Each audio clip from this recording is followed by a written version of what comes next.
हां चमकाले बरं असं बसा ना थोडं इकडे बसा म्हणजे चमकणार नाही ठीक आहे. चला काल जे आहे आपण ही एवढी इन्फॉर्मेशन जी आहे ती पाहिली होती की मराठी भाषेमध्ये जी वर्णमाला आहे ठीक आहे या वर्णमालेचे 4 गट आहेत ठीक आहे. 4 गट कोणकोणते आहेत हेही आपण त्या ठिकाणी पाहिलेलं होतं. स्वर त्यानंतर स्वरादी व्यंजने आणि विशेष संयुक्त व्यंजने व्यंजने आणि विशेष संयुक्त व्यंजने असे 4 गट पडतात ठीक आहे. आणि त्याच्यामध्ये आपण सुरुवात कशाला केलेली होती तर आपण सुरुवात केलेली होती स्वराला ठीक आहे. म्हणजे स्वर म्हणजे काय हे आपण त्या ठिकाणी पाहिलेलं होतं ठीक आहे. मग स्वर हा शब्द कसा तयार झाला काय नाही ह्याची स्वराची जी वैशिष्ट्ये आहेत हे सगळं आपण कालच्या लेक्चरमध्ये जे आहे ते पाहिलेलं होतं ठीक आहे. आता जे आहे काल आपण इथपर्यंत आलेलो होतो की हे स्वराचं जे वर्गीकरण जे आहे ठीक आहे. जर विचारलं तुम्हाला की स्वरूपानुसार स्वर किती आहेत ठीक आहे स्वरूपानुसार स्वराचे प्रकार किती आहेत ठीक आहे. तर स्वरूपानुसार स्वराचे प्रकार जे आहेत हे स्वरूपानुसार स्वराचे प्रकार पडतात 4 ठीक आहे. कोणकोणते पडतात हे 4 प्रकार. एक आहे ऱ्हस्व स्वर ठीक आहे. कोणता स्वर ऱ्हस्व स्वर. दुसरा दीर्घ स्वर. तिसरा संयुक्त स्वर आणि चौथा जो आहे आदत स्वर. आदत स्वर असं आपण त्या ठिकाणी त्यांना म्हणत असतो. मग ऱ्हस्व स्वर कशाला म्हणायचं ते आपण पाहिलं. ज्या स्वरांचा उच्चार करण्यासाठी कमी कालावधी लागतो त्यांना काय म्हणायचं ऱ्हस्व स्वर. आणि ज्या स्वरांचा उच्चार करण्यासाठी जास्त कालावधी लागतो त्यांना काय म्हणायचं दीर्घ स्वर.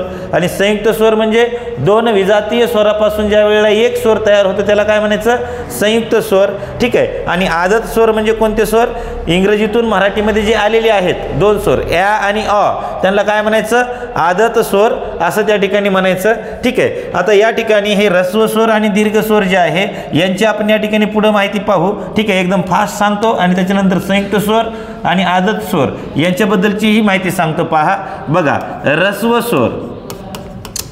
ऱ्हस्व स्वर एकच गोष्ट लक्षात ठेवायची की यांचा उच्चार करण्यासाठी कमी कालावधी लागतो म्हणून त्यांना आपण काय म्हणतो ऱ्हस्व स्वर असं म्हणतो. मग ऱ्हस्व स्वर कोणकोणते आहेत तर अ हा ऱ्हस्व स्वर आहे. ई आहे उ आहे रू आहे आणि लू आहे. याच्यापैकी ही गोष्ट लक्षात ठेवायची की हा रू आणि लू हे लुप्त होत चाललेले आहेत ठीक आहे. काय होत चाललेले आहेत लुप्त होत चाललेले आहेत. आणि त्याच्यानंतर आणखीन एक गोष्ट यांच्या बाबतीमध्ये लक्षात ठेवायची की रूने सुरू होणारा एकही शब्द जो आहे हा मराठीमध्ये अस्तित्वात नाही ठीक आहे. मग जे शब्द आहेत ठीक आहे. आता समजा या ठिकाणी मी शब्द लिहिला ऋण शब्द लिहिला ऋषी ठीक आहे. हे शब्द जे आहेत हे मराठी शब्द नाहीत हे कोणते शब्द आहेत संस्कृत शब्द आहेत. म्हणून ऋणे सुरू होणारा एकही शब्द मराठी नाही. आणि या ठिकाणी त्याच्यामुळे ह्याचा वापर जो आहे तो कमी झालेला आहे. आणि हा जो लू आहे हा लू हा याच्या साह्यानं जे आहे आता सध्या मराठीमध्ये एकमेव शब्द हा क्लुप्ती एवढाच लिहिला जातो.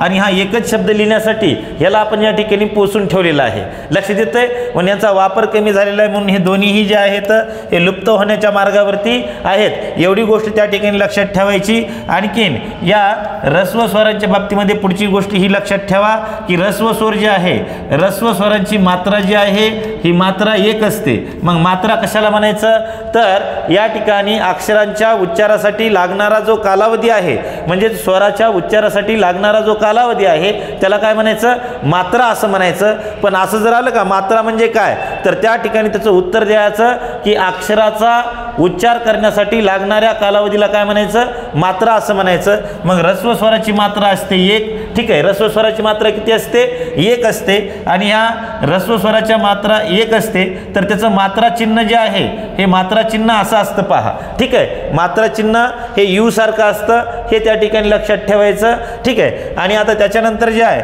आता पुढचा मुद्दा पहा दीर्घ स्वर ठीक आहे. हे दीर्घ स्वर ज्याचा उच्चार करण्यासाठी जास्त कालावधी लागतो त्याला आपण दीर्घ स्वर असं म्हणतो ठीक आहे. मग दीर्घ स्वर कोणकोणते आहेत दीर्घ स्वर आहेत पहा आ आहे ई आहे उ आहे है की नाही हे मूळ दीर्घ स्वर आहेत.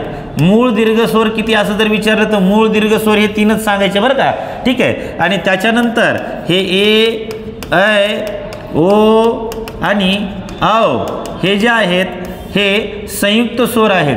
म्हणून हे संयुक्त स्वर असणारे जे आहेत हे सर्व संयुक्त स्वर हे दीर्घ स्वर असतात.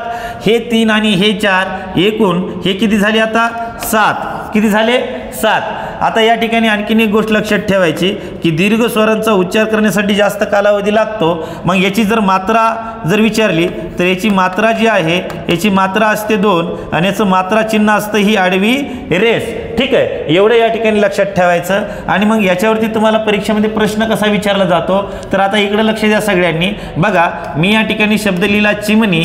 आता या चिमणी या शब्दामध्ये तुम्हाला मात्रा संख्या किती असा देखील प्रश्न परीक्षेमध्ये विचारला जाऊ शकतो. मग आता या चिमणीमध्ये ची म्हणजे हा कसला स्वर आहे, ऱ्हस्व स्वर आहे, ठीक आहे. ऱ्हस्व स्वर आहे म्हणजे ह्याची मात्रा किती असेल, बरं याचं मात्रा चिन्ह काय असेल, यू, ठीक आहे. आणि ह्या मचं देखील मात्रा चिन्ह काय असेल, यू. आणि ह्या नीचं मात्रा चिन्ह काय असेल, आडवी रेस. आता या यूचा अर्थ काय 1, ह्याचा अर्थ काय 1, ह्याचा किती आहे 2. मग ह्याचा तुम्हाला लघु गुरुक्रम जर विचारला तर हा झाला पहा इथला लघु गुरुक्रम याचा, ठीक आहे. लघु गुरुक्रम, ठीक आहे. हे लक्षात ठेवा. आणि ही जी आहे ही झाली मात्रा संख्या. मात्रा संख्या किती आली मग ह्याच्यामध्ये 4, ठीक आहे. तर ही देखील गोष्ट त्या ठिकाणी लक्षात ठेवायची. ऱ्हस्व स्वरांची मात्रा 1 असते, दीर्घ स्वरांची मात्रा 2 असते, ठीक आहे. आता याच्यानंतर जे आहे पुढचा मुद्दा आपण पाहूयात. पहा बघा या ठिकाणी काय सांगतो ते ऱ्हस्व आणि दीर्घ स्वर सांगितले. आता संयुक्त स्वर कशाला म्हणायचं ते पहा, ठीक आहे. संयुक्त स्वर, ठीक आहे. आता पहा संयुक्त स्वर जे आहेत 2 विजातीय स्वरापासून जे आहेत संयुक्त स्वर तयार होतो. कशापासून तयार होतो, 2 विजातीय स्वरापासून तो तयार होत असतो. मग हे संयुक्त स्वर जे आहेत, आता या संयुक्त स्वराची उत्पत्ती कुणी सांगितली असं जर विचारलं तर या संयुक्त स्वराची उत्पत्ती ही मोरो केशव दामले यांनी त्या ठिकाणी सांगितलेली आहे. कुणी सांगितलेली आहे, मोरो केशव दामले यांनी त्याची उत्पत्ती सांगितलेली आहे. आता संयुक्त स्वर आहेत 4, एकूण किती आहेत 4. ए, ऐ, ओ आणि औ हे 4 स्वर आहेत, ठीक आहे. आता मी काय म्हटलं की 2 विजातीय स्वरापासून हे तयार होतात. आता कसे होतात, ठीक आहे. आता हे कसे होतात ते पहा. ए हा जो स्वर आहे कोणत्या 2 स्वरापासून तयार होतो, अ अधिक ई किंवा ई या 2 स्वरापासून काय तयार होत असतो, ये तयार होतो, ठीक आहे. आता हे 2 विजातीय स्वर आहेत पहा, ठीक आहे. आणि ऐ इथं ह्याच्या डोक्यावरती ऐ झालं की ह्याचं काय करायचं इथं आ. आणि हे काय आहे ई किंवा ई, ठीक आहे. ह्याच्यापासून तयार होतात. ओ जो आहे हा अ किंवा अ अधिक उ किंवा उ आणि ओ जो आहे हा आ अधिक उ किंवा उ अशा पद्धतीनं जे आहेत हे स्वर या ठिकाणी तयार होतात, ठीक आहे. मग आता ए या स्वराची तुम्हाला रचना जर विचारली तर त्याची रचना काय सांगणार, अ अधिक ई किंवा ई, ठीक आहे. आईची काय सांगणार आ अधिक ई किंवा ई. ओची काय सांगणार अ अधिक उ किंवा उ आणि औची काय सांगणार आ अधिक उ किंवा उ. लक्षात येतंय, ठीक आहे. मग आता या ठिकाणी तुम्हाला जर परीक्षेमध्ये प्रश्न जर विचारला का की रचनेवर आधारित स्वराचे किती प्रकार, रचनेवर आधारित स्वराचा कोणता प्रकार आहे, तर रचनेवर आधारित स्वराचा प्रकार जर विचारला तर रचनेवर आधारित असणारा हा संयुक्त स्वरच आहे. लक्षात येतंय. आणि हे 2 विजातीय स्वर आहेत, ह्या 2 विजातीय स्वरापासून तो तयार झालेला आहे. रचनेवर आधारित असणारा स्वराचा प्रकार जर विचारला तर संयुक्त स्वर सांगायचे. काय सांगायचे, संयुक्त स्वर. आणखीन एक गोष्ट या ठिकाणी लक्षात ठेवा की सर्व संयुक्त स्वर जे आहेत हे सर्व संयुक्त स्वर हे दीर्घ स्वर आहेत, ठीक आहे. सर्व संयुक्त स्वर जे आहेत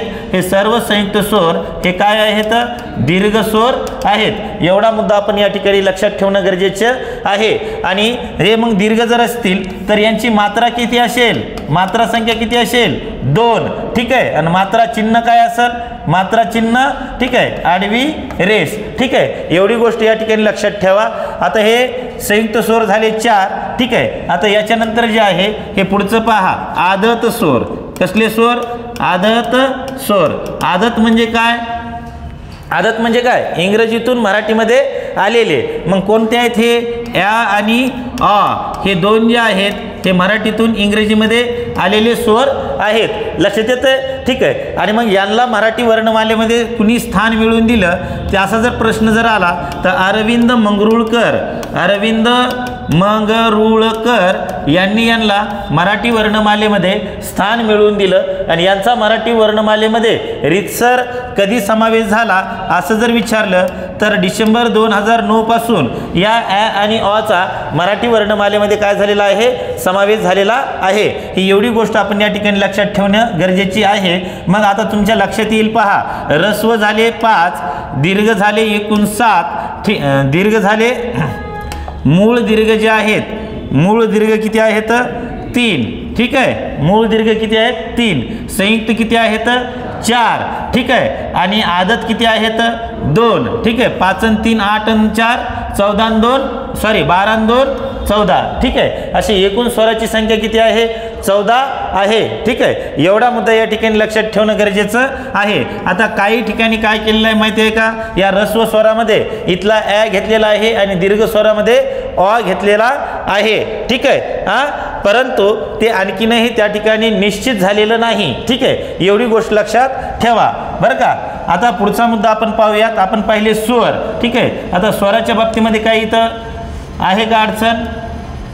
नाही ना. मग आता पुढचा मुद्दा आपण पाहूयात. पहा, आता ह्या स्वर जे आहेत या स्वरांची जी उच्चार पद्धती आहे, ठीक आहे, किंवा ऱ्हस्व स्वर आणि दीर्घ स्वर जे आहेत हे लिहिले आणि त्यांच्या ऱ्हस्व स्वराच्या ऐवजी जर आपण दीर्घ स्वराचा जर वापर जर केला तर त्यांच्या अर्थामध्ये बदल होतो. कशामध्ये बदल होतो? त्यांच्या अर्थामध्ये बदल होतो. आता उदाहरणार्थ कसं ते पहा बघा. या ठिकाणी मी शब्द लिहिला, मग आता खाली टायटलच टाकायचं. पहा तुम्ही वहीमध्ये हे लिहूनच घ्यायचं. ठीक आहे. ऱ्हस्व स्वराच्या ऐवजी जर दीर्घ स्वर जर वापरला तर त्या शब्दाचा अर्थ बदलतो. लिहून घ्या सेंटेन्स. ठीक आहे. ऱ्हस्व स्वराच्या ऐवजी जर दीर्घ स्वर वापरला तर त्या शब्दाचा अर्थ बदलतो. ठीक आहे. म्हणजे यांचा उच्चार सारखा असतो, परंतु ऱ्हस्व आणि दीर्घ जे आहेत हे ऱ्हस्व आणि दीर्घ लिहिल्यामुळं त्यांच्या अर्थामध्ये जे आहे त्यांच्या अर्थामध्ये बदल होतो. ठीक आहे. आता या ठिकाणी पहा काय सांगतो ते. मी या ठिकाणी शब्द लिहिला पहा, सलील. ठीक आहे. सलील लिहिला आणि इकडेही शब्द लिहिला मी, सलील. ठीक आहे. इकडेही शब्द काय लिहिला? सलील. ठीक आहे. आता दोघांचा उच्चार सारखाच आहे, परंतु अर्थ मात्र वेगवेगळा आहे. या सलीलचा अर्थ काय होतो? पाणी होतो. ठीक आहे. आणि या सलीलचा अर्थ काय होतो? क्रीडा. क्रीडा देखील शब्द असाच लिहायचा, किंवा लीला असा त्या ठिकाणी त्याचा अर्थ होतो. ठीक आहे. या सलीलचा अर्थ आहे पाणी आणि त्या सलीलचा आहे हे अर्थ क्रीडा किंवा लीला. आणि आणखीन एक गोष्ट लक्षात ठेवा. ठीक आहे. हे पहा, इथं जर मी शब्द असा जर लिहिला पाणी, या पाणीचा अर्थ होतो हात. ठीक आहे. आणि इकडं पाणी हा शब्द लिहिला तर या पाणीचा अर्थ होतो जल. ठीक आहे. हा देखील या ठिकाणी फरक लक्षात ठेवणं गरजेचं आहे. आणि हे पाणी म्हणजे हात जे आहे, या पाणीवरून एक शब्द तयार झाला पहा, पाणीग्रहण. पाणीग्रहण या शब्दाचा अर्थ होतो विवाह. पाणीग्रहण या शब्दाचा अर्थ काय होतो? विवाह असा त्याचा अर्थ होतो. त्याच्यानंतर पहा, मी या ठिकाणी लिहिला शब्द दिन. दिन म्हणजे काय? तर दिवस. दिन म्हणजे दिवस. आणि इकडे लिहिला मी दिन. दिन म्हणजे याचा अर्थ होतो दुर्बल. याचा अर्थ काय होतो? दुर्बल असा त्याचा अर्थ होतो. त्याच्यानंतर पहा, या ठिकाणी मी असा शब्द लिहिला आता, सलील, पाणी, दिन.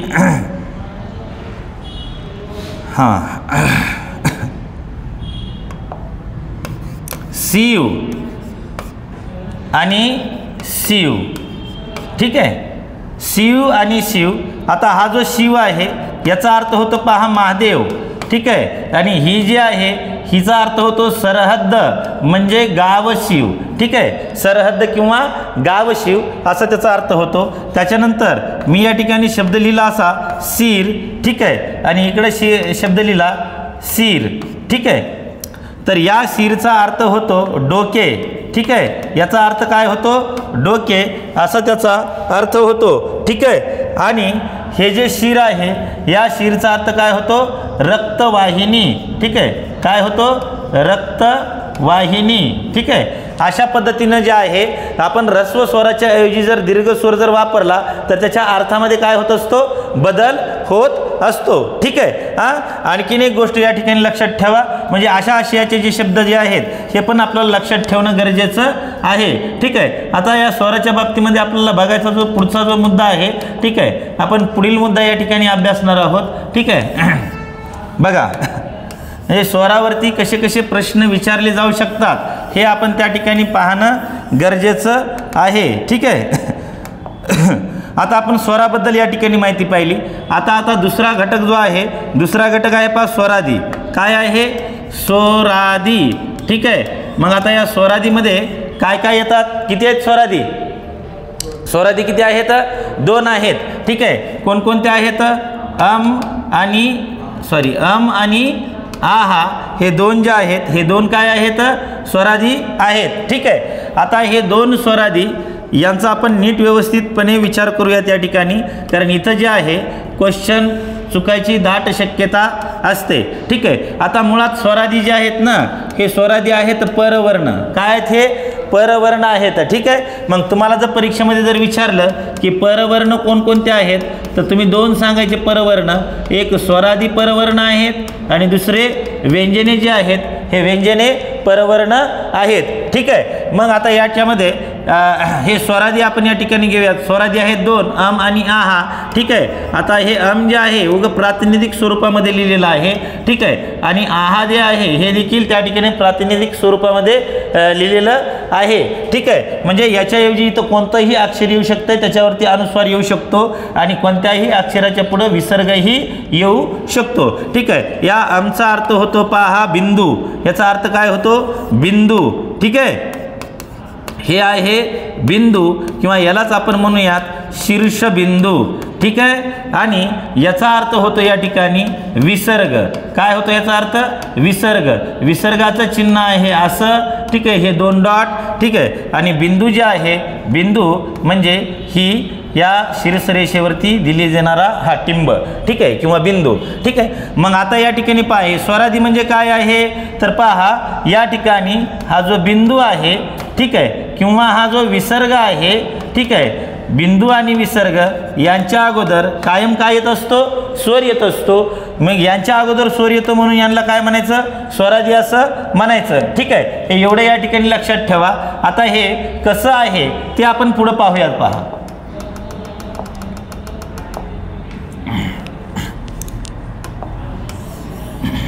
बघा आता काय सांगतो ते. हे बिंदू जे आहे, या बिंदूला आपण 2 भागामध्ये पुन्हा आपल्याला विभागता येतं. एक आहे अनुस्वार आणि दुसरा आहे अनुनासिक. अनुनासिक हा जो बिंदू आहे याला आपल्याला अनुस्वारही म्हणता येतं आणि अनुनासिकही म्हणता येतं. मग हे अनुस्वाराचं काम कुठं करतं आणि अनुनासिकाचं काम कुठं करतं ते पहा.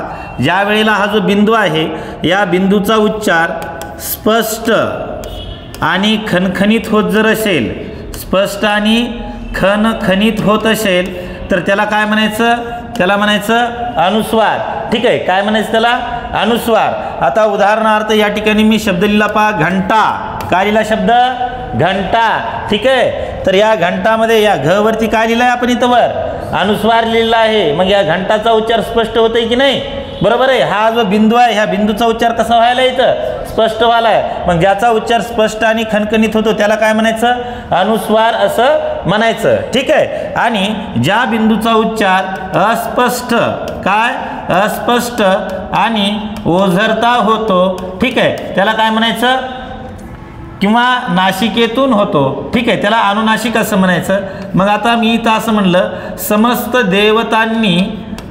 देवतांनी एक निश्चय केला. देवतांनी, आता या ठिकाणी मना बरं उच्चार करा बरं, देवतांनी.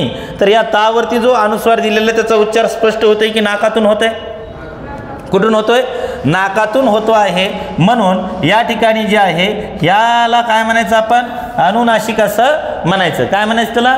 अनुनासिक. आणि हे काय झालं या ठिकाणी? काय झालं? अनुस्वार. काय झाला? अनुस्वार. आता या अनुस्वाराच्या बाबतीमधली आपली जी काय माहिती आहे ती माहिती या ठिकाणी पाहूयात. पहा, ठीक आहे.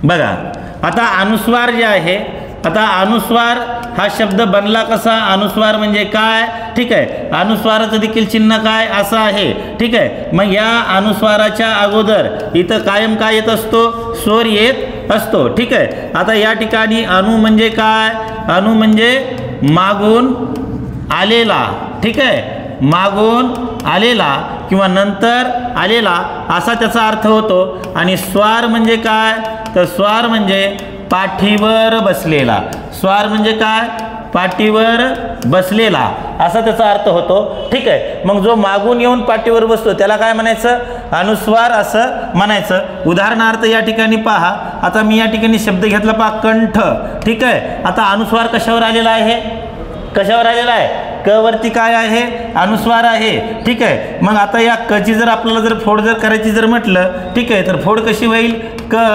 अधिक अ अधिक अनुस्वार. मग या अनुस्वाराच्या पूर्वी काय आलेला आहे, इथं स्वर आलेला आहे, ठीक आहे. आणि आता या ठिकाणी आणखीन एक महत्त्वाचा मुद्दा लक्षात घ्या पहा.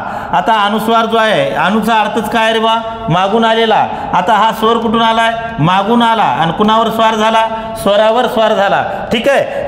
मग तो मागून येऊन जो आहे याच्यावरती स्वार होतो म्हणून त्याला काय म्हणायचं, अनुस्वार. आता या ठिकाणी अनुस्वाराचा एक उच्चार आहे, ठीक आहे, आणि हा एक उच्चार आहे, ठीक आहे. हा उच्चार अ आहे आणि कंठ, ठीक आहे, अन असा जो उच्चार आहे तो कुणाचा आहे, या अनुस्वाराचा आहे, ठीक आहे. मग आता इकडे पहा, हा उच्चारच आहे एक प्रकारचा, परंतु मग अनुस्वाराला आणखीन काय म्हणायचं माहिती आहे का, तर याच्यामुळे याला म्हणायचं उच्चारावर स्वार होणारा उच्चार.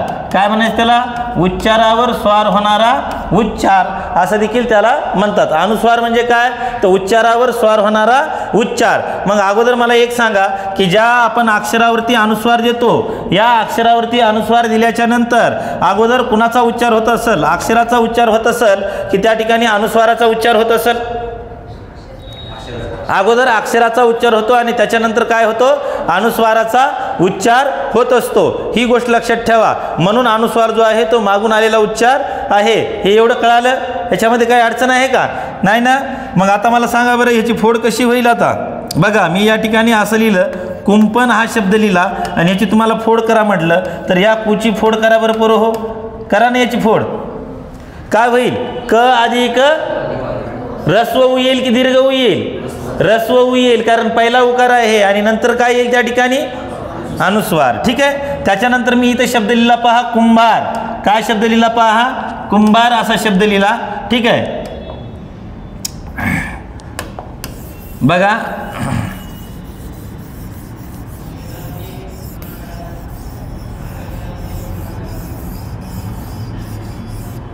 इथं कुंभार असा शब्द घेतला, ह्याची फोड करा बरं एकदा. हा भा जर फोडला तर काय होईल, भ अधिक आ अधिक अनुस्वार, ठीक आहे. कुंभार असा त्या ठिकाणी शब्द तयार होईल, ठीक आहे, सॉरी भा तयार होईल, ठीक आहे. भ अधिक आ अधिक अनुस्वार, ठीक आहे. तर हा अनुस्वार याच्यावरती येऊन स्वार होतो, ठीक आहे. आता अनुनासिक म्हणजे काय तेही सांगितलेलं आहे, ठीक आहे. अनुस्वार म्हणजे काय हे पण तुम्हाला या ठिकाणी सांगितलं. अनुनासिक म्हणजे काय हेही सांगितलं. आता विसर्ग म्हणजे काय ते आपण या ठिकाणी पाहूयात. काय विसर्ग म्हणजे काय, आता विसर्ग म्हणायचं कशाला, हे का हे इथे लिहितो, विसर्ग. विसर्ग जे आहे, ह या वर्णाला थोडासा हिसडा देऊन याचा उच्चार केला जातो, ठीक आहे. म्हणजे कशाला हिसडा देऊन उच्चार केला जातो असं जर विचारलं तर ह ला, ठीक आहे. कारण या विसर्गाचं चिन्ह आहे पा हे, ठीक आहे. आता उदाहरणार्थ मी या ठिकाणी शब्द लिहिला दुःख. काय लिहिला, दुःख. तर या ठिकाणी दूचा उच्चार करत असताना, या विसर्गाचा उच्चार करत असताना उच्चार कशाचा येतो त्या ठिकाणी, हचा, दुःख, बरोबर आहे, लक्षात येतंय.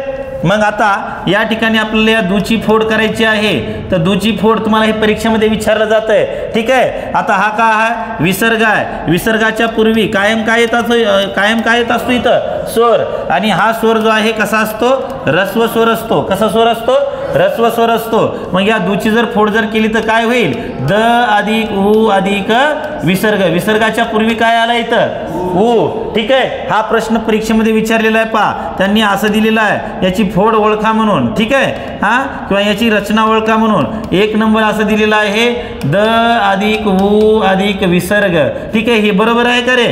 हां, बरं. द अधिक ऊ अधिक विसर्ग हे पण बरोबर आहे का? हा ऱ्हस्व ऊ आहे की दीर्घ ऊ आहे? दीर्घ ऊ आहे. आणि असं जर दिलं तर द अधिक ऊ अधिक विसर्ग हे बरोबर आहे का? हे पण चुकीचं आहे.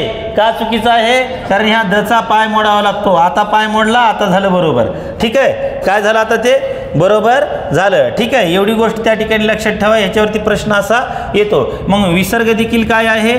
स्वरादी आहे. त्याच्या अगोदर या ठिकाणी स्वर येतो, शक्यतो तो ऱ्हस्व स्वर येतो.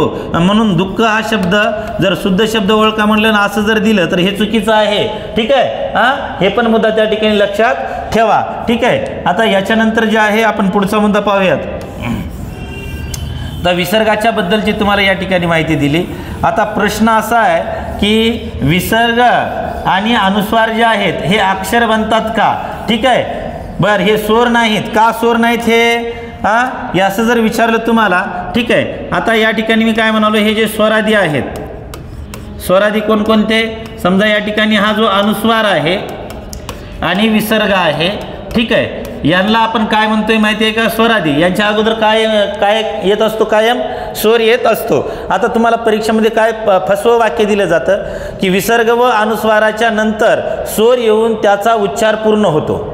विसर्ग व अनुस्वार याच्या नंतर स्वर येऊन त्याचा उच्चार पूर्ण होतो. म्हणजे हे जे आहे, हा आहे अनुस्वार, हा आहे विसर्ग. स्वर इकडे येतो, इकडं कसा येईल? नंतर येतो का? नाही. कुठं येतो? अगोदर येतो, ठीक आहे. ही बारकाईनं गोष्ट त्या ठिकाणी लक्षात ठेवायची. म्हणजे विसर्गाच्या आणि अनुस्वाराच्या पूर्वी स्वर येऊन त्याचा उच्चार काय होत असतो? पूर्ण होत असतो, ठीक आहे. एवढी गोष्ट त्या ठिकाणी लक्षात ठेवायची. मग हा स्वर जो आहे, हा स्वर या विसर्ग आणि अनुस्वारामध्ये जे आहे ना, मिसळत नाही. ही गोष्ट लक्षात ठेवा, मिसळत नाही. आणि जोपर्यंत इथं आपण स्वर लिहित नाहीत तोपर्यंत यांचा उच्चारही पूर्ण होत नाही. म्हणून हे स्वरावरती अवलंबून आहेत. म्हणून यांना परवर्ण असं म्हणायचं. म्हणून त्यांना काय म्हणायचं? परवर्ण. यांचा उच्चार कुणावर अवलंबून आहे? स्वरावर अवलंबून आहे. म्हणून त्यांना आपण या ठिकाणी परवर्ण असं म्हणत असतो, ठीक आहे. त्याच्यानंतर पुढचा मुद्दा या ठिकाणी हे लक्षात ठेवायचा. पहा की हे जे आहेत स्वरादी म्हणजे विसर्ग आणि अनुस्वार हे दोघंही या ठिकाणी यांना तुम्ही वर्ण म्हणू शकता बरं का, ठीक आहे. मी थोडं इथंच लिहितो. आता पहा, हा जो विसर्ग आहे, ठीक आहे, आणि हा अनुस्वार आहे, ठीक आहे. यांना तुम्ही काय काय म्हणू शकता? हे तुम्ही वर्ण म्हणू शकता. याला तुम्ही मूलध्वनी म्हणू शकता, ठीक आहे. हे कधीच बनू शकत नाही पहा अक्षर, ठीक आहे. एवढी गोष्ट लक्षात ठेवा. का? कारण याच्यामध्ये स्वर मिसळतो का? याच्या समोर येतो या ठिकाणी स्वर, फक्त उच्चार पूर्ण करण्यासाठी त्या ठिकाणी स्वर आलेला असतो, ठीक आहे. एवढी गोष्ट त्या ठिकाणी लक्षात ठेवा, ठीक आहे. त्याच्यानंतर जे आहे याला ध्वनी चिन्ह पण म्हणता येत नाही. कारण ध्वनी चिन्ह म्हणजेच अक्षर असतं. पहा, ध्वनीचं चिन्ह म्हणजेच काय असतं? अक्षरे असतात. एवढी गोष्ट त्या ठिकाणी लक्षात ठेवणं गरजेचे आहे. तुम्ही याला वर्ण म्हणू शकता, तुम्ही याला मूलध्वनी म्हणू शकता. आता हे जे आहे हा स्वरही बनू शकत नाही कधी. स्वर का बनू शकत नाही? कारण त्याचा उच्चार स्वातंत्र्य नाही. तो कुणावर अवलंबून आहे? दुसऱ्यावर, म्हणजे स्वरावर अवलंबून आहे. आणि त्याचबरोबर यांना जे आहे तुम्ही जसं स्वर म्हणू शकत नाहीत तसं तुम्ही यांना व्यंजन देखील म्हणू शकत नाहीत. तुम्ही याला व्यंजन देखील म्हणू शकत नाहीत. एवढी गोष्ट त्या ठिकाणी सगळ्यांनी लक्षात ठेवणं गरजेची आहे. आता इथपर्यंत कळालं का हे? ठीक आहे. हां हां. आणि मी लिहून, तुम्ही काय करा माहिती आहे का, सोबतच ते लिहून घ्या, ठीक आहे. हां, चालतंय. बघा आता पुढं काय सांगतो ते.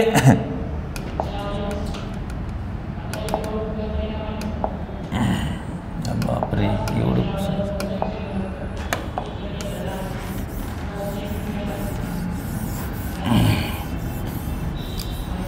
आता विसर्ग आणि अनुस्वाराचं देखील या ठिकाणी स्पष्टीकरण संपलेलं आहे. म्हणजे स्वराचं देखील संपलं. आता आपण पुढचा घटक पाहूयात, व्यंजने, ठीक आहे. या व्यंजनाला काय काय म्हणायचं ते पहा आधी. हलांत. व्यंजनाला काय म्हणायचं? हलांत. व्यंजने काय आहेत? परवर्ण, ठीक आहे. व्यंजनालाच दुसरं नाव काय आहे? संवृत्त, ठीक आहे. व्यंजनालाच काय नाव आहे? संवृत्त, ठीक आहे. हलांत, परवर्ण, संवृत्त, ठीक आहे. हां, आता व्यंजने जी आहेत या व्यंजनांना आपलं हलांत का म्हणायचं? ठीक आहे. आता व्यंजन म्हणजे कसले वर्ण आहेत? ज्यांचा उच्चार अपूर्ण असतो, अपूर्ण उच्चाराच्या वर्णाला व्यंजन म्हणायचं. ज्यांचा उच्चार कसा असतो? अपूर्ण असतो, त्याला काय म्हणायचं? व्यंजन असं म्हणायचं. या व्यंजनांची संख्या किती आहे?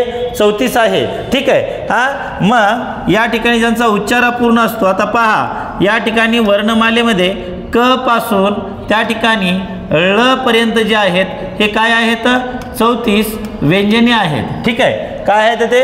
34 व्यंजने आहेत. ठीक आहे. आता हे क पासून ळ पर्यंत जे आहेत, या क पासून ळ पर्यंत जे आहेत त्यांच्या शेवटी आता ह्या क लिहित असताना आपण काय केले? पहा शेवटी हे हल चिन्ह दिलेलं आहे. काय केलेलं आहे? हे पाय मोडलाय म्हणजे हे जे चिन्ह जे आहे, हे चिन्ह जे आहे हे चिन्ह कोणतं आहे? हल चिन्ह आहे. कोणतं चिन्ह आहे? हल चिन्ह आहे. मग हे हल चिन्ह व्यंजनाच्या कुठे येतं? हे हल चिन्ह व्यंजनाच्या येतं शेवटी. शेवटी म्हणजेच अंती. म्हणून त्याला आपण त्या ठिकाणी म्हणत असतो पहा हलांत. म्हणून त्याला काय म्हणत असतो? हलांत असं म्हणत असतो. व्यंजनाला हलांत का म्हटलं जातं? तर व्यंजनाच्या शेवटी काय येत असतं? अरे बोला की हल चिन्ह येतं. हल चिन्ह येतं म्हणून त्याला काय म्हणतो आपण? हलांत असं म्हणतो. एवढं त्या ठिकाणी लक्षात ठेवायचं. ठीक आहे. त्याला परवर्ण का म्हणायचं? त्याला परवर्ण याच्यासाठी म्हणायचं. परवर्ण म्हणण्याचं कारण काय आहे? कारण व्यंजनाचा उच्चार कुणावरती अवलंबून आहे? स्वरावर अवलंबून आहे, म्हणजे दुसऱ्यावर अवलंबून आहे. म्हणून त्यांना काय म्हणायचं? परवर्ण असं म्हणायचं. आणि हा जो व्यंजन आहे, या व्यंजनाच्या शेवटी जर आपण स्वर जर मिसळला तर त्याला अक्षरत्व प्राप्त होतं. काय होतं? त्याला अक्षरत्व प्राप्त होतं. व्यंजनाच्या शेवटी जर स्वर जर मिसळला तर त्याला काय प्राप्त होतं? अक्षरत्व प्राप्त होतं. म्हणजेच व्यंजनाच्या शेवटी स्वर मिसळला तर त्याचा उच्चारही पूर्ण होतो. आणि पूर्ण उच्चाराचे सगळे वर्ण काय असतात? तर अक्षर असतात. पूर्ण उच्चाराचे सगळे वर्ण काय असतात? अक्षर असतात. ठीक आहे. आता त्याच्यानंतर जे आहे पुढचा मुद्दा पहा. या ठिकाणी परवर्ण जे लिहिलेलं आहे तिथं आता संवृत्त. आता संवृत्त का म्हणायचं? तर संवृत्त म्हणण्याचं कारण असं आहे पहा, व्यंजनाचा उच्चार करत असताना आपलं मुख जे आहे हे एक अल्प का होईना पण आपल्याला बंद करावं लागतं, तरच आपण व्यंजनाचा उच्चार करू शकतो. अन्यथा व्यंजनाचा उच्चार आपल्याला करता येत नाही. ठीक आहे. उदाहरणार्थ या ठिकाणी तुम्ही म्हणलं बा प, म्हणा बरं प. प म्हणत असताना आपल्याला अल्प का होईना पण आपलं तोंड बंद करावं लागले. ओठाला ओठ न चिकटता जर आपण त्या ठिकाणी प जर म्हणलं तर आपण त्याला उच्चारू शकत नाहीत. ठीक आहे. म्हणून प जे आहे आपलं, म्हणून त्याला संवृत्त असं म्हणायचं. संवृत्त म्हणजे काय? बंद. संवृत्त म्हणजे काय? बंद. तोंड आपलं बंद राहतं म्हणून त्याला त्या ठिकाणी संवृत्त असं म्हटलं जातं. ठीक आहे. हे व्यंजनाच्या बाबतची ही काही सर्वसामान्य माहिती आहे. मग व्यंजनाचा उच्चार करत असताना जे आहे, आता व्यंजन हे स्वतंत्र उच्चाराचे वर्ण नाहीत असं म्हटलं जातं. का बरं हे स्वतंत्र उच्चाराची वर्ण नाहीत? त्याचं कारण असं आहे की आपल्या मुखातले जे भाग आहेत, ठीक आहे, मग जीभ असेल, दात असेल, ओठ असतील, ठीक आहे, तर यांचा जो आहे यांचा वापर होतो आणि हे एकमेकांना त्या ठिकाणी स्पर्श करतात. स्पर्श करतात म्हणजे त्यांचा उच्चार स्वातंत्र्य नाही. म्हणून व्यंजनाचा उच्चार करत असताना जी मुखातली हवा जी आहे ती मुक्तपणे बाहेर फेकली जात नाही. व्यंजनाचा उच्चार करत असताना हवेचा मार्ग जो आहे तो हवेचा मार्ग अडवलेला असतो. आणि स्वराचा उच्चार करत असताना हवेचा मार्ग अडवलेला असतो का? हवेचा मार्ग अडवलेला नसतो. ठीक आहे. त्या ठिकाणी मुक्तपणे हवा जी आहे ती बाहेर फेकली जाते. एवढं त्या ठिकाणी लक्षात ठेवा. ठीक आहे. आता याच्यानंतर जे आहे आपण पुढची गोष्ट पाहूयात. आता तुम्हाला जर परीक्षेमध्ये जर विचारलं की व्यंजनाचे प्रकार किती, तर आता व्यंजनाचे प्रकार किती सांगणार? अगोदर पहा या ठिकाणी व्यंजन जे आहेत व्यंजनांचं वर्गीकरण आपल्याला 2 भागामध्ये करता येतं. व्यंजनांचं वर्गीकरण जे आहे यांचं वर्गीकरण किती भागामध्ये करता येतं रे बाबा? 2 भागामध्ये करता येतं. ठीक आहे. वर्गीकरण आपण 2 भागामध्ये करू शकतो याचं. मग 2 भागामध्ये कोणकोणतं? एक आहे वर्गीय व्यंजने. ठीक आहे. वर्गीय व्यंजने. आणि दुसरं आहे अवर्गीय व्यंजने. वर्गीय व्यंजने आणि अवर्गीय व्यंजने. ठीक आहे. आता वर्गीय व्यंजन म्हणजे काय आहे? ठीक आहे. तर हे जे स्पर्श व्यंजन आहेत या स्पर्श व्यंजनांना आपण काय म्हणतो? स्पर्श व्यंजनांनाच आपण वर्गीय व्यंजन जे आहेत ती वर्गीय व्यंजन म्हणत असतो. आणि अवर्गीय व्यंजन जे आहेत ते स्पर्श व्यंजन नसतात. मग या ठिकाणी स्पर्श व्यंजने किंवा वर्गीय व्यंजने यांची संख्या आहे 25 आणि अवर्गीय व्यंजने जे आहेत यांची संख्या आहे 9. 9 अधिक 25. ठीक आहे. पहा 25 अधिक 9 एकूण किती झाले? 34. मग व्यंजनांची संख्या किती आहे? 34. ठीक आहे. एवढे या ठिकाणी लक्षात ठेवणं गरजेचं आहे. आता तुम्हाला याचे प्रकार देखील विचारले जातात, मग हे प्रकार जे आहेत त्याचे प्रकार कसे पडतात तेही तुम्हाला या ठिकाणी सांगणार आहे पहा, ठीक आहे. हे एवढं तुमच्या लक्षात आलं का? व्यंजनाचं वर्गीकरण किती भागामध्ये केलं जातं? 2 भागामध्ये केलं जातं. कोणकोणत्या? वर्गीय व्यंजने, अवर्गीय व्यंजने. वर्गीय व्यंजने किती? 25. अवर्गीय व्यंजने किती आहेत? 9 आहेत, ठीक आहे. आता याच्यानंतर आपण पुढचा मुद्दा पाहूयात पहा या ठिकाणी. हे स्पर्श व्यंजने किंवा वर्गीय व्यंजने जे आहेत हे कोणते आहेत ते आपण या ठिकाणी पाहूयात, ठीक आहे. अगोदर आपण या ठिकाणी स्पर्श व्यंजनं पाहूयात, त्याच्यानंतर तुम्हाला प्रकार सांगतो बरं का. सगळ्या व्यंजनांचं सांगून झाल्याच्या नंतर तुम्हाला त्या ठिकाणी स्पर्श व्यंजनं सांगतो, ठीक आहे. अरे ते मी उचलं वाटतं, हे परत एकदा काय करा माहिती आहे का, हे इकडं मी लिहिले होते ना वर्गीय व्यंजनं. हे वर्गीय व्यंजनाचे देखील काही प्रकार पडतात, ठीक आहे, आणि अवर्गीय व्यंजनाचे देखील पडतात. आता मी इथं लिहितो पहा, तसं तुम्ही लिहून घ्या. ह्याचे जे आहेत कठोर व्यंजने, ठीक आहे. दुसरा जो भाग आहे याचा मृदू व्यंजने, आणि तिसरा जो आहे तो काय आहे? अनुनासिके, ठीक आहे, अनुनासिके. असा त्याचे 3 प्रकार पडतात. जर तुम्हाला विचारलं की वर्गीय व्यंजने किंवा स्पर्श व्यंजनांचे प्रकार किती, तर प्रकार किती सांगता येईल? ह्याचे 3, आणि यांचे गट पडतात 5. वर्गीय व्यंजनांचे गट पडतात 5. क, च, ट, त, प हे 5 गट पडतात. आणि अवर्गीय व्यंजने जे आहेत हे अवर्गीय व्यंजनाच्या खाली देखील त्या ठिकाणी लिहून घ्या पहा. अवर्गीय व्यंजने कोणकोणते आहेत ते पहा. एक आहे अर्धस्वर, ठीक आहे. त्याच्यात काय काय येते ते पहा. अर्धस्वरांची संख्या आहे 4, ठीक आहे. आणि दुसरे जे आहेत ते उष्मे आहेत. उष्मे यांची संख्या आहे 3, ठीक आहे. त्याच्यानंतर जे आहे तिसरा महाप्राण. मूळ महाप्राण वर्ण आहे 1. आणि त्याच्यानंतर जे आहे हा स्वतंत्र वर्ण, ठीक आहे, त्यालाच द्रविडियन वर्ण असं म्हणायचं. हे दोन्हीही आले तर त्या ठिकाणी द्रविडियनला म्हणजे द्रविडियन आहे असं म्हणायचं, कारण आयोगानं उत्तर तसं दिलेलं आहे. हा वर्ण आहे 1. किती झाले? 7 आणि 2 9, ठीक आहे. हां, आता इकडे पहा, हे कठोर, मृदू आणि अनुनासिके, ठीक आहे. आणि तिकडे काय लिहिलं आहे आपण? अर्धस्वर, उष्मे, महाप्राण आणि स्वतंत्र वर्ण, ठीक आहे. असे त्या ठिकाणी व्यंजनाचे जे आहेत तिकडचे 4 आणि इकडचे 3 असे एकूण जर विचारले तर तुम्हाला या ठिकाणी 7 प्रकार सांगता येतील. आणि जर या ठिकाणी वर्गीय व्यंजन जे आहे ते वर्गीय व्यंजनाचा एकच प्रकार जर गृहीत जर धरला तर हे 4 आणि हे 1 5, तर एक माझ्या म्हणजे ह्याच्यानुसार जे आहे पोलीस भरतीला याच्यावरती जे आहे 2दा-3दा क्वेश्चन विचारलेला आहे, त्यावेळेला याचं प्रकाराच्या बाबतीमध्ये 7ही उत्तर दिलेलं आहे आणि 5ही उत्तर दिलेलं आहे, ठीक आहे. एवढी गोष्ट त्या ठिकाणी लक्षात ठेवा. मग ज्या वेळेला हे 7 उत्तर असतं त्यावेळेला हे देखील उपप्रकार त्या ठिकाणी मानले जातात. हे 4 आणि हे 3 किती? 7. आणि ज्या वेळेला 5 उत्तर दिलेलं असतं त्यावेळेला हे जे वर्गीय व्यंजने जे आहेत किंवा स्पर्श व्यंजने जे आहेत त्याचा 1 प्रकार आणि हे 4 असे एकूण 5 प्रकार त्या ठिकाणी मानले जातात, ठीक आहे. आता आपण पहिल्यांदा जे आहे या ठिकाणी स्पर्श व्यंजनाचा विचार करणार आहोत, ठीक आहे. स्पर्श व्यंजन आहेत 25, ठीक आहे. या 25चा आपल्याला परीक्षेमध्ये प्रश्न कसा विचारला जातो तो मुद्दा आपल्याला या ठिकाणी पाहायचा आहे, ठीक आहे. स्पर्श व्यंजनालाच काय म्हणत असतो आपण? वर्गीय व्यंजन म्हणत असतो, ठीक आहे. स्पर्श व्यंजन म्हणजेच काय? तर वर्गीय व्यंजने, ठीक आहे. बघा आता या ठिकाणी हे एकदा तुम्हाला लिहूनच दाखवतो. स्पर्श व्यंजने, ठीक आहे. स्पर्श व्यंजने एकूण आहेत 25, ठीक आहे.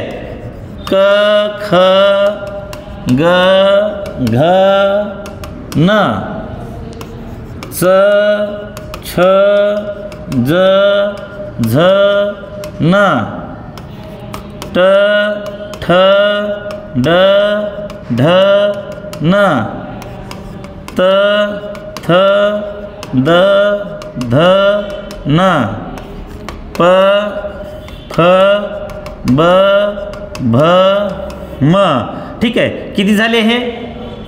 5, ठीक आहे. आता या ठिकाणी जे आहे बघा कशाला काय म्हणायचं ते, ठीक आहे. आता हे पहिले 2 जे आहेत हे पहिले 2 यांना कसे म्हणायचे रे बाबा आपण? कठोर. कठोर म्हणजेच काय? अघोष. कठोर म्हणजेच काय? अघोष, ठीक आहे. आणि या ठिकाणी हे मृदू. मृदू म्हणजेच काय? नाद. नाद किंवा ह्याला काय म्हणायचं? घोष. यांनाच काय म्हणायचं आणखीन? श्वास, ठीक आहे.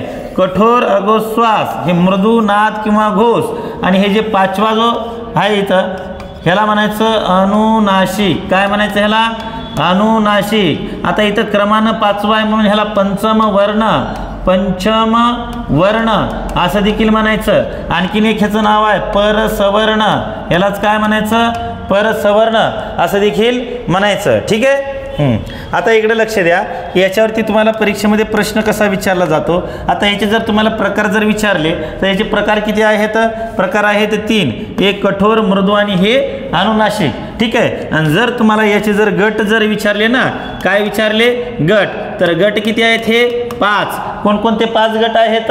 हा क गट आहे, हा च गट आहे. ठीक आहे. हे पहिलं जे अक्षर जे आहे ते गटाचं नाव आहे असं त्या ठिकाणी लक्षात ठेवा. क च ट त प. ठीक आहे. हे क च ट त प हे असे त्याचे जे आहेत ते गट आहेत. किती गट आहेत मग? 5 गट आहेत. लक्षात आलं? ठीक आहे. आता या ठिकाणी तुम्हाला परीक्षेमध्ये प्रश्न विचारला जाते. पहा, पहिले 2 कठोर आहेत. कठोर म्हणजे काय? ज्यांच्या उच्चाराची तीव्रता अधिक असते त्यांना कठोर असं म्हणायचं. आणि मृदू म्हणजे काय? तर ज्यांच्या उच्चाराची तीव्रता जी कमी आहे त्यांना काय म्हणायचं? मृदू असं म्हणायचं.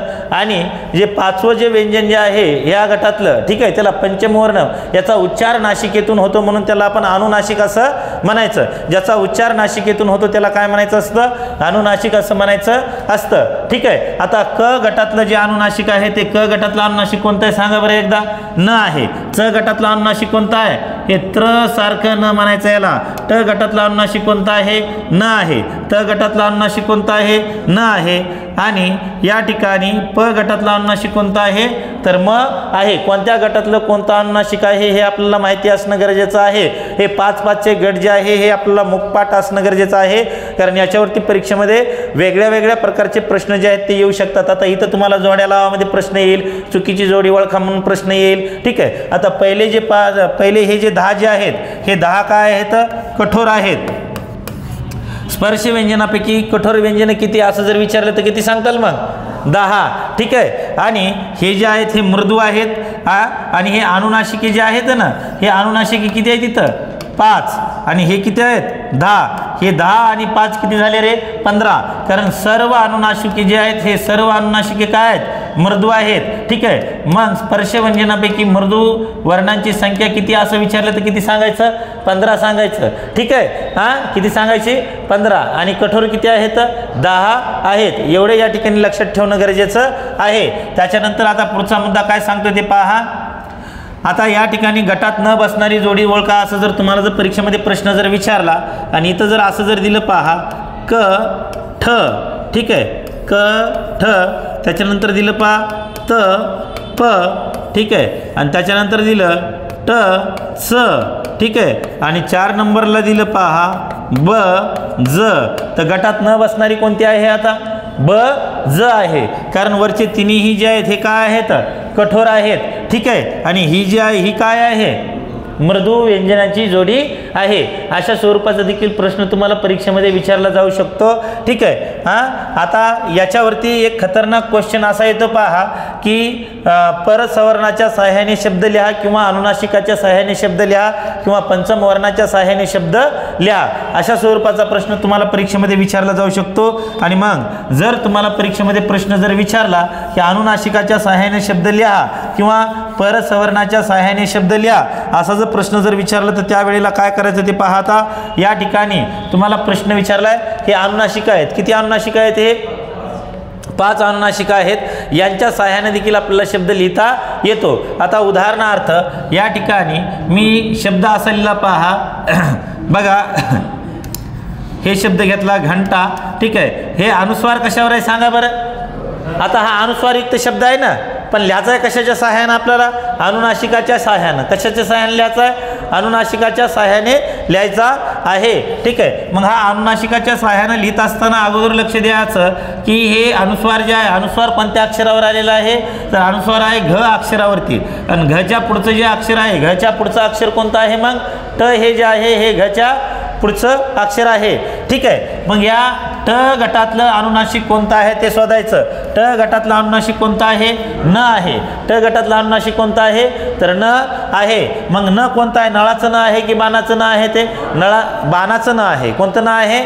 बाणाचं न आहे. मग आता या गटातलं ते अनुनासिक घ्यायचं आणि इथला अनुस्वार उडवायचा. मग तुम्हाला या ठिकाणी अनुनासिकाच्या सहाय्याने लिहायचं. घला घ घेतला, बरोबर आहे, घला घ घेतला, इथला अनुस्वार उडवला.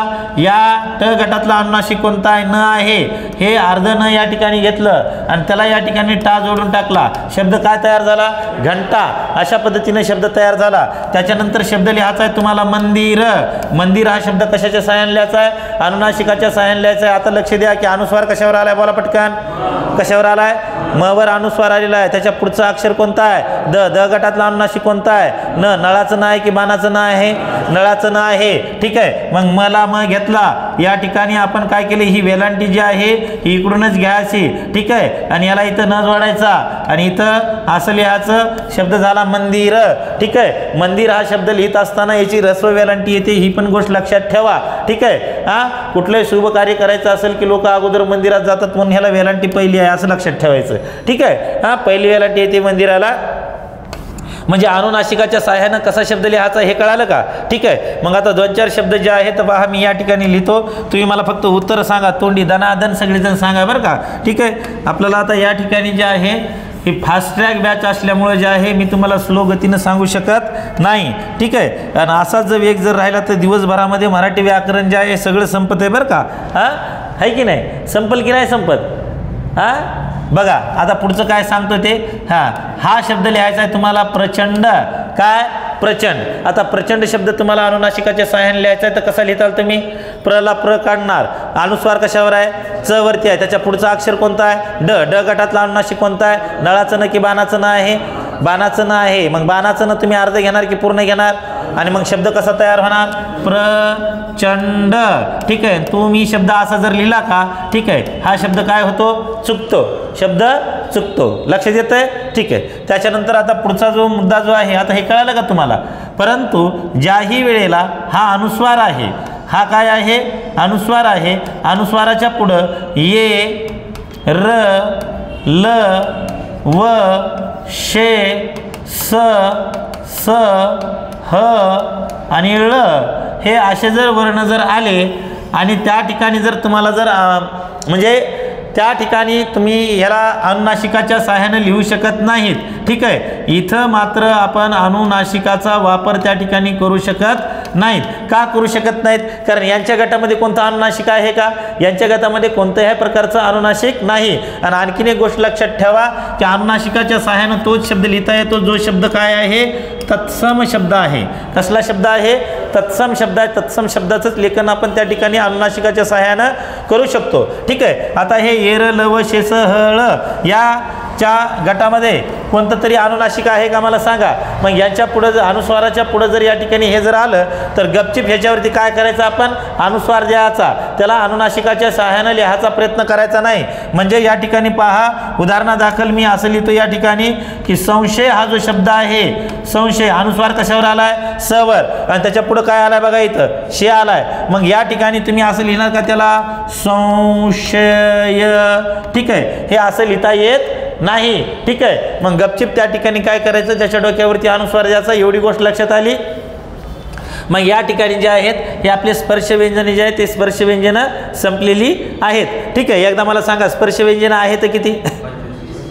किती आहेत? 25. 25 याचे प्रकार किती आहेत? 3. आणि यांचे गट किती आहेत? 5. स्पर्श व्यंजनापैकी कठोर व्यंजनांची संख्या किती आहे? 10. कठोर व्यंजनांची संख्या किती आहे? 10. आणि मृदू व्यंजनांची संख्या किती आहे? बरं स्पर्श व्यंजनापैकी एकूण अनुनासिक किती आहेत? 5. अनुनासिक किती आहेत? 5. सर्व अनुनासिक हे कशा उच्चाराची आहेत? मृदू उच्चाराची आहेत. ठीक आहे. एवढं आलं लक्षात. आता पुढचा मुद्दा पहा. ठीक आहे. आता या ठिकाणी सांगितलं तुम्हाला मी स्पर्श व्यंजनाच्या बाबतीमध्ये. आता तुम्हाला सांगतो पहा या ठिकाणी वर्गीय व्यंजनांच्या बाबतीमध्ये. ठीक आहे. वर्गीय व्यंजनांच्या बाबतीमध्ये तर याच्यामध्ये वर्गीय व्यंजन कोणकोणते? सॉरी वर्गीयच म्हणालो. अवर्गीय व्यंजने. काय? अवर्गीय व्यंजने.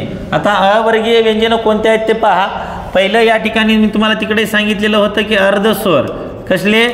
कसले स्वर? अर्धस्वर. अर्धस्वरालाच काय म्हणायचं?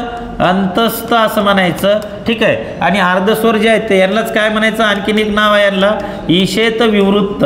काय, ईशेत विवृत्त असं त्यांना नाव आहे. अर्धस्वर का म्हणायचं यांना, पहा अर्धस्वर आहेत किती, यांची संख्या आहे 4. मग कोणकोणते आहेत ते, ये, र, ल आणि व, ठीक आहे. हे 4 काय आहेत, अर्धस्वर. यांना अर्धस्वर का म्हणायचं, कारण या चारही मध्ये जे आहे पहा अर्धे गुण जे आहेत हे अर्धे गुण स्वराचे आहेत, ठीक आहे. आणि यांच्यामध्ये अर्धे गुण जे आहेत हे अर्धे गुण व्यंजनाचे आहेत, म्हणून त्यांना काय म्हणायचं, अर्धस्वर. याच्यामध्ये दोघांचेही गुण आहेत म्हणून त्यांना काय म्हणायचं, अर्धस्वर. आता दोघांचे गुण काय, कारण ये जो आहे येचा उच्चार ई या स्वरासारखा होतो, रचा रू या स्वरासारखा होतो, लचा रू या स्वरासारखा होतो आणि याचा ऊ या स्वरासारखा होतो, म्हणून त्यांना काय म्हणायचं, अर्धस्वर असं म्हणायचं, ठीक आहे. त्यांच्यामध्ये स्वराचे गुणधर्म आहेत, त्याच्यामध्ये व्यंजनाचे गुणधर्म आहेत, म्हणून त्यांना काय म्हणायचं, अर्धस्वर असं म्हणायचं, ठीक आहे. ही गोष्ट या ठिकाणी लक्षात घ्या. आता या ठिकाणी जर येचा उच्चार ई होत असेल, रचा रू होत असेल, लचा रू होत असेल, वचा ऊ होत असेल, ठीक आहे, तर याचा आता तुम्हाला परीक्षेमध्ये प्रश्न जर विचारला की याचा तुम्ही वर्णमालेनुसार क्रम लावा, तर या ठिकाणी हे 2 प्रश्न आणखीन एक तयार होतात. पहा वर्णमालेनुसार क्रम, ठीक आहे. वर्णमालेनुसार क्रम म्हणजे इथं दिलाय तसा ये, र, ल, व, ठीक आहे. आणि स्वरानुसार यांचा उच्चार, स्वर जे आहेत या स्वरानुसार यांचा उच्चार कोणता आहे असा जर प्रश्न जर तुम्हाला परीक्षेत जर विचारला, ठीक आहे, स्वर उच्चारानुसार, तर या ठिकाणी मला सांगा अगोदर वर्णमालेमध्ये ई येतो की रू येतो की ऊ येतो, अगोदर काय येतो याच्यापैकी, काय येतो, ऊ येत, अ आ ई येतो, ईच्या नंतर काय येतो, ऊ येतो, ईच्या नंतर काय येतो, ऊ, आणि ऊच्या नंतर काय येतो रे, रू, आणि त्याच्यानंतर काय येतो, लू. मग हा ई जो आहे ईचा उच्चारच काय सारखा होतो, ये, ऊचा व, रूचा र आणि लूचा ल. मग व स्वरानुसार जर क्रम जर विचारला तर हा क्रम लिहायचा, ये, व, र, ल असा त्याचा क्रम लिहायचा, ठीक आहे. हां, दोन्ही प्रश्नांची उत्तरे जे आहेत ते वेगवेगळी असतील, ठीक आहे. हा मुद्दा आपण या ठिकाणी लक्षात ठेवणं खूप गरजेचं आहे, ठीक आहे. कळाले का बघा, कली जोरात व्हाले, हां कळाले ना, बरं ठीक आहे. आता इथं पोतीच वाचायची असते, ठीक आहे. हां हां, जाळण धुपण सोबतच झालं. हां, आता पुढचा मुद्दा काय सांगतो ते जरा सगळ्यांनी नीट लक्ष देऊन ऐका बा.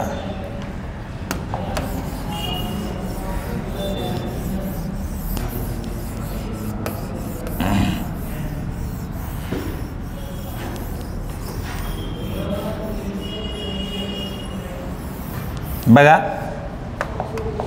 काय सांगतो ते आता.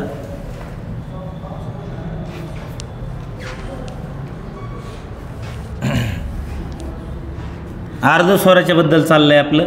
अर्धस्वर आहेत ये, र, ल आणि व, ठीक आहे. आता या ठिकाणी जे आहे पहा, याच्यामध्ये तुम्हाला असं जर विचारलं का की याच्यामध्ये अर्ध अनुनासिक कोणते आहेत या चारीपैकी, तर अर्ध अनुनासिक कुणाला म्हणणार, आता ज्याचा उच्चार नासिकेतून होतो त्याला काय म्हणतो आपण, अनुनासिक, बरोबर आहे. तर या ठिकाणी पहा हे जे ये आहे, ल आहे आणि व आहे, या तिघांना काय म्हणायचं, अर्ध अनुनासिके असं म्हणायचं, अर्ध अनुनासिक म्हणायचं, ठीक आहे. हे या ठिकाणी लक्षात ठेवा. का म्हणायचं माहिती आहे का, उदाहरणार्थ शब्द आपण या ठिकाणी असलेला पहा संयम, तर याच्यामधला जो ये जो आहे हा नाकातून उच्चारला जातो म्हणून ते त्याला काय म्हणायचं, अर्ध अनुनासिक, पण कायम नाकातून उच्चारला जात नाही, ठीक आहे. का उच्चारला जात नाही, आता मी म्हटलं गाय, इथं नाकातून उच्चारला चाललाय का, हा नाही ना, ठीक आहे. हां, म्हणून याला अर्ध अनुनासिक म्हणायचं. कधी कधी त्याचा नासिकेतूनही उच्चार होतो. त्याच्यानंतर मी शब्द लिहिला पहा संलग्न, ठीक आहे. काय लिहिलं या ठिकाणी परो हो, संलग्न, ठीक आहे. हा लचा उच्चार कशातून होतोय, नाकातून होतोय, ठीक आहे. हा, आणि या ठिकाणी मी असं म्हणलं पहा संशय, इथं कशाचा उच्चार होतोय, वचा उच्चार होतोय, ठीक आहे. म्हणून यांना जे आहे यांना म्हणायचं अर्ध अनुनासिके अर्धस्वरापैकी हे ए व ल जे आहेत हे आहेत अर्ध अनुनासिके, ठीक आहे। त्याच्यानंतर हा जो र आहे, ठीक आहे, या रला काय म्हणायचं पहा, हा जो र आहे रला म्हणायचं कंपित वर्ण,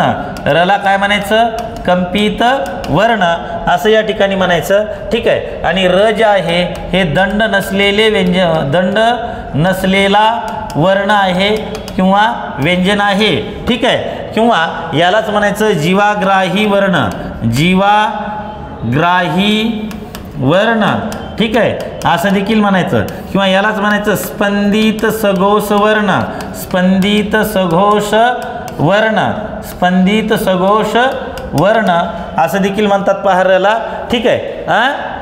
कळालं? आणखीन एक गोष्ट, र चे जोडाक्षरात लेखन 4 प्रकारे केले जाते। जोडाक्षरात याचं लेखन जे आहे हे किती प्रकारे केलं जातं, 4 प्रकारे केलं जातं। मग हे 4 प्रकार कोणते आहेत, एक हे रपार देऊन, एक अशी तिरपी रेष देऊन, एक आडवी रेष देऊन, ठीक आहे, आणि एक काक पदाच्या सहाय्याने असे 4 प्रकार जे आहे त्याचं लेखन जे आहे हे आपण करू शकतो, ठीक आहे। एवढाही मुद्दा त्या ठिकाणी लक्षात ठेवणं आपल्याला गरजेचं आहे, ठीक आहे।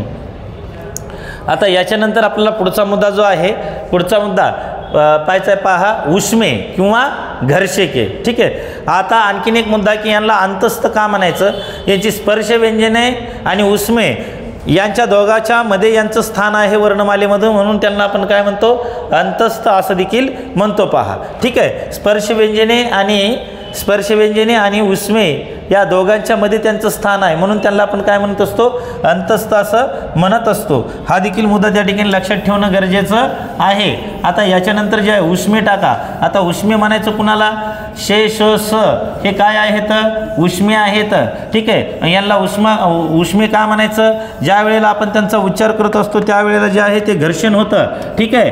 हे उष्मे यालाच घर्षके, घर्षके असं त्या ठिकाणी म्हणतात। यालाच ईशेत स्पृष्ट, ईशेत स्पृष्ट असं देखील त्या ठिकाणी म्हटलेलं आहे, ठीक आहे। किंवा याचं आणखीन एक नाव आहे पहा, शीतकार, काय नाव आहे याचं, शीतकार, ठीक आहे। सापा जो आवाज काढतो वेगवेगळ्या प्रकार, साप जो साऊंड काढतो का, नाही त्याला हिसिंग साऊंड असं आपण म्हणतो, तर एक प्रकारचा तसा यांचा आवाज निर्माण होतो, म्हणून यांना आपण शीतकार असं म्हणतो। यांची संख्या आहे 3, ठीक आहे। हे आहेत शे, श आणि स। आता असं ज्या वेळेला आपण उच्चारतो त्यावेळेला घर्षण होतं, घर्षण झाले की उष्णता तयार होते, म्हणून यांना आपण आपलं उष्मे असं म्हणत असतो, ठीक आहे। एवढा मुद्दा या ठिकाणी लक्षात ठेवणं गरजेचं आहे। त्याच्यानंतर आता पुढे काय सांगतं ते पहा, हे उष्मे जे आहेत, सर्व उष्मे जे आहेत हे सर्व उष्मे कठोर वर्ण आहेत। कसले वर्ण आहेत, हे कठोर वर्ण आहेत। आणि त्याचबरोबर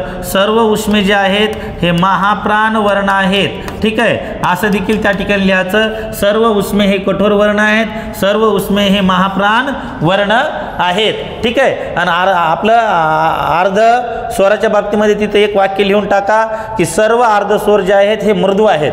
कसे आहेत, मृदू आहेत, ठीक आहे। सर्व अर्धस्वर हे मृदू उच्चाराचे आहेत आणि सर्व उष्णे जे आहेत हे कठोर उच्चाराचे आहेत किंवा हे कठोर वर्ण आहेत। आणि त्याचबरोबर हे जे महाप्राण आहे, म्हणजे सर्व हे काय आहेत, महाप्राण आहेत। म्हणजे ह्याचा अर्थ असा आहे की ह्याच्यामध्ये ह जे आहे, ह सारखा म्हणजे हे जे आहे तो येतो, ह्याच्यामध्ये ह हा वर्ण येतो, स मध्ये येत नाही, परंतु त्याचा उच्चार तशा प्रकारचा होतो, वायू बाहेर फेकला जातो, म्हणून जे आहे फुफ्फुसातून वायू बाहेर फेकला जातो सचा उच्चार करत असताना, म्हणून त्याला महाप्राण असं म्हटलं जातं। जर परीक्षेमध्ये आलं तर हे लक्षात ठेवा, सर्व उष्मे हे कसे आहेत, कठोर वर्ण आहेत, आणि सर्व उष्मे हे कसे आहेत, महाप्राण वर्ण आहेत, ठीक आहे। आता पुढचा प्रश्न राहिला, पुढचा आपला मुद्दा आहे पहा की महाप्राण वर्ण, महा, आता तिथे लिहून घ्या महाप्राण, मूळ महाप्राण वर्ण एकच आहे आणि तो आहे ह।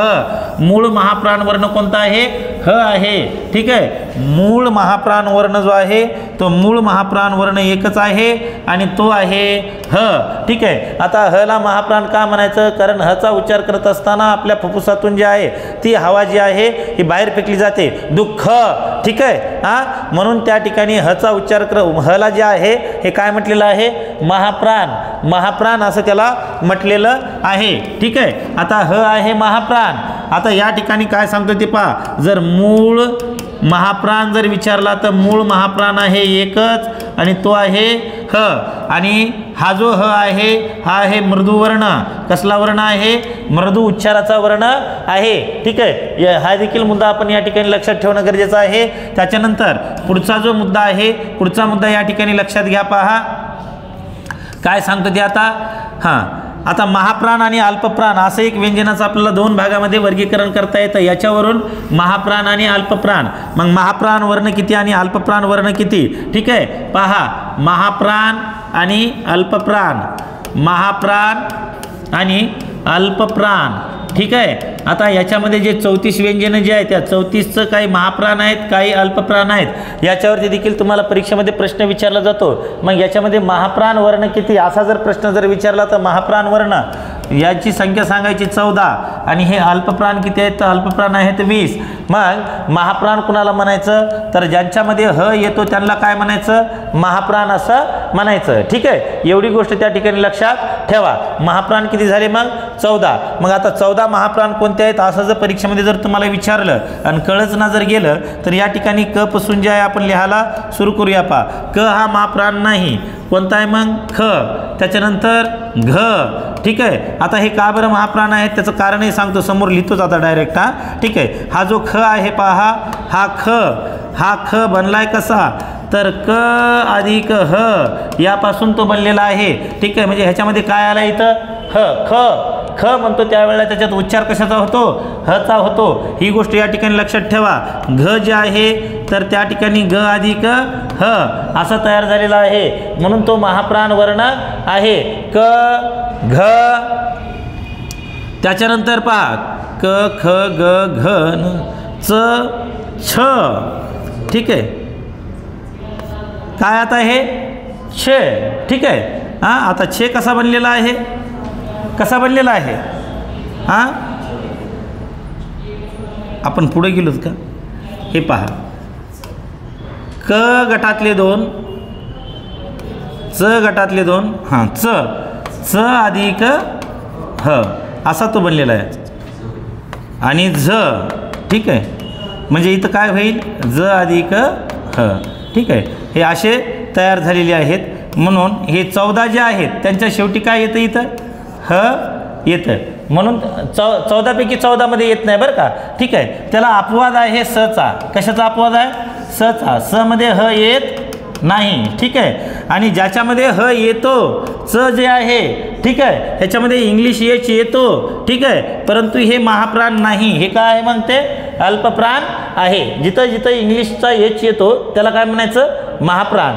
ठीक आहे, काय म्हणायचं? महाप्राण. आणि जिथं येत नाही त्याला काय म्हणायचं? अल्पप्राण असं म्हणायचं. हा मुद्दा क्लिअर झाला. ठीक आहे, मग आता या ठिकाणी राहिला आपला कोणता? एक स्वातंत्र्य वर्ण ळ. ठीक आहे, त्याला द्रविडियन वर्ण असं म्हणतात, कारण तो मूळ मराठी भाषेतून तो संस्कृतमधून मराठीमध्ये आलेला नाही, तर तो द्रविडियन भाषा गटातून मराठीमध्ये आलेला आहे. ठीक आहे, म्हणून त्याला जे आहे तो स्वतंत्र वर्ण असं मानलं जातं. ठीक आहे, आणि आणखीन एक लक्षात घ्या, म्हणजे ह्या द्रविडियन कुळातल्या ज्या काही भाषा आहेत त्या किती पुरातन आहेत याचा आपल्याला पुरावा येतो की संस्कृतमध्ये देखील जो आहे ना ट ठ द ध ह ही वर्ण संस्कृतमध्ये या द्रविडियन भाषा गटातून म्हणजे तमिळमधून त्या ठिकाणी गेलेले आहेत. एवढ्या त्या पुरातन भाषा आहेत. लक्षात येतं आहे? हा, तसं तो मराठीमध्ये देखील काय ळ आलेला आहे. ळ हा स्वतंत्र वर्ण मानला जातो, परंतु स्वातंत्र्य वर्ण की द्रविडियन वर्ण असे दोन ऑप्शन जर आले तर त्या ठिकाणी द्रविडियन वर्ण जे आहे, द्रविडियन वर्ण त्याचं उत्तर द्यायचं, कारण तो मुळातून जे आहे तो मुळात काय तो द्रविडियन वर्ण आहे, म्हणून त्याचं उत्तर जे आहे तशा प्रकारचं दिलेलं आहे. आणि ळ जो आहे हा मृदू उच्चाराचा वर्ण आहे. ठीक आहे, आणि ळला पार्श्विक वर्ण असं देखील म्हणतात, कारण ळने सुरू होणारा एकही शब्द जो आहे हा एकही शब्द मराठीमध्ये नाही. ळनं सुरू होणारा एकही शब्द मराठीमध्ये नाही. मग पार्श्विक वर्ण का म्हणतात? कारण तो शेवटी येतो. ठीक आहे, आणि पार्श्व गायन करणारे आपण जे म्हणतो ते मुख्य गायकाच्या कुठं राहतात? पाठीमागं राहतात, म्हणून त्याला पार्श्विक वर्ण असं देखील म्हटलं जातं. ठीक आहे, एवढे मुद्दे त्या ठिकाणी लक्षात ठेवा. आता राहिला फक्त एकच मुद्दा, तो म्हणजे संयुक्त व्यंजनाचा. कोणता? संयुक्त व्यंजनाचा. टाका आता खाली संयुक्त व्यंजने. संयुक्त व्यंजने कोणकोणते आहेत? क्षे आणि ज्ञे जे आहेत हे क्षे आणि ज्ञे काय आहेत, संयुक्त व्यंजने आहेत, त्यांना आपण काय म्हणतो, संयुक्त व्यंजने असं म्हणतो. ठीक आहे. का बरं संयुक्त व्यंजने म्हणायचं, त्याचं कारण असं आहे पहा. ठीक आहे, पटकन सांगतो आणि रिकामा होतो. आणि पुन्हा जे आहे उद्याच्याला आपल्याला डायरेक्ट जे आहे त्याचे उच्चार स्थानं असतील, तालव्य दंत तालव्य मधला फरक असेल. ठीक आहे, आणि संधीला सुरुवात. ठीक आहे, बघा 2च मिनिट थांब रे बघा. ठीक आहे, क्षे आणि ज्ञे काय आहेत, हे संयुक्त व्यंजन. कसले संयुक्त व्यंजन, विशेष संयुक्त व्यंजने. ठीक आहे. म पा सबनीस यांनी त्याला जे आहे मराठी वर्णमालेमध्ये स्थान मिळवून दिलेलं आहे. कुणी दिलेलं आहे, म पा सबनीस, महादेव पांडुरंग सबनीस यांनी त्याला मराठी वर्णमालेमध्ये स्थान मिळवून दिले. मराठी वर्णमालेमध्ये समावेश कधी झाला तर 2009 मध्ये त्यांचा समावेश झालेला आहे. हा देखील मुद्दा त्या ठिकाणी लक्षात ठेवा. ठीक आहे. आता क्षे जे आहे हे क्षे कशापासून बनलेलं आहे ते पहा. क अधिक क्षे या 2 व्यंजनापासून ते बनलेलं आहे. आणि ज्ञे जे आहे हे ज्ञे हे द अधिक न अधिक ये या 3 व्यंजनापासून बनलेलं आहे. म्हणून यांना काय म्हटलं जातं, विशेष संयुक्त व्यंजन. सर्वच संयुक्त व्यंजने हे विशेष संयुक्त व्यंजन असू शकत नाहीत.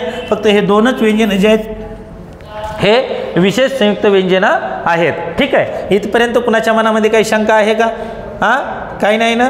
बर, ठीक आहे. आता या पहा संयुक्त व्यंजनातलं इथं पहिलं क आहे आणि इथं काय आहे, द आहे. ठीक आहे. क शे द न ये. ठीक आहे, अशी प्रकारची जी आहे त्यांची रचना आहे. आता यांच्यामध्ये जर आपण जर स्वर जर मिसळला तर याला जे आहे हे पहा, हे क्षे जे आहे असा पूर्ण जर लिहिला आणि ज्ञे जर लिहिला असा तर हे बनतात जोड अक्षर. हे पण लिहा आता.